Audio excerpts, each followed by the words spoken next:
Our knowledge is advancing, but at the cost of our own mental health. The mental health of today's college students is almost as toxic as psychiatric patients in the early 1970s.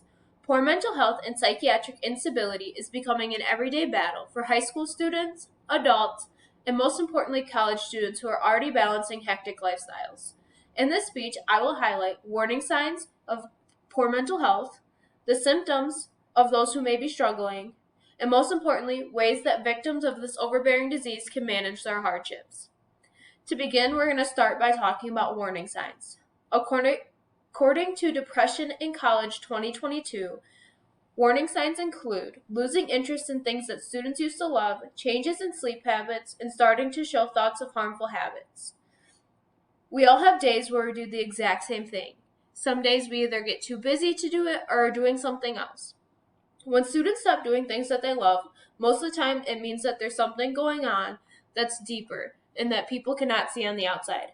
A great place to start from here is asking them if they're okay, if they need somebody to talk to, or even just how their day is going. Changes in sleep habits. Depression in college affects people in many different ways, and sleep is a very big part of it.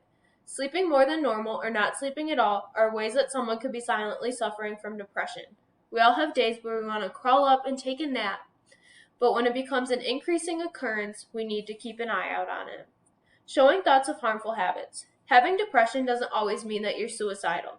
Sometimes depression is just having a lazy day, eating a bunch of junk food, or even just crying to a sad movie. When a college student makes a harmful comment, it doesn't always mean that they're going to harm themselves all the time. Some people say it because they just need to get it off their chest. When people make comments about these and are just getting it off their chest, sometimes that's all they need. But people need to be aware and keep an eye out on students that are making these comments. Many people confuse warning signs and symptoms as the same thing. Many people can give off warning signs and just be getting things off of their chest, while symptoms are things that students are actually going through. According to Mayo Clinic, here are some of the symptoms that they include: emotional outbursts and difficulty handling schoolwork. A lot of us like to build things up inside and not talk about our feelings, even though we really should. Everyone has their bad days, and an outburst can happen at any given time, but when a student with depression has outbursts, it usually means something more. When a student has an outburst, it can be physically, mentally, verbally, even emotionally, and they just need to get it off their chest. Difficulty handling schoolwork. We all skip an assignment here or there. Either we forget about it, didn't think it would affect our grade, or we just didn't want to do it. Everyone has days. When students begin to stop doing their schoolwork, it's not because they don't want to do it. It's more than likely they are struggling and find it hard to complete. Not only depression, but all mental illnesses affect people of all ages.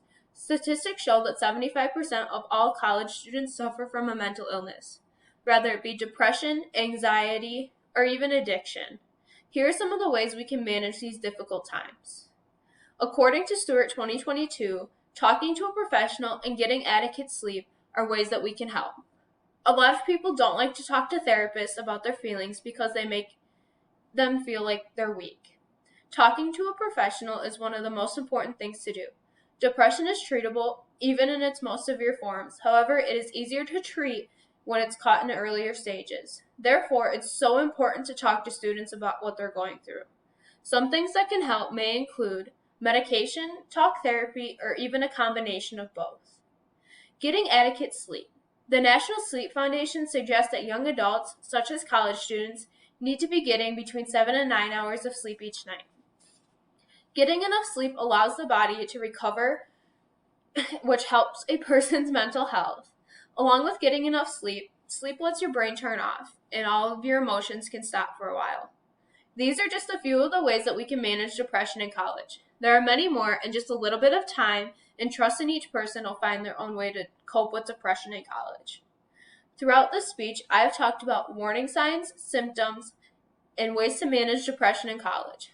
Although every person is different and depression affects people differently, we're all in this struggle together. With the help of each other, we can come together as one and find a cure for depression in college and lower the statistics.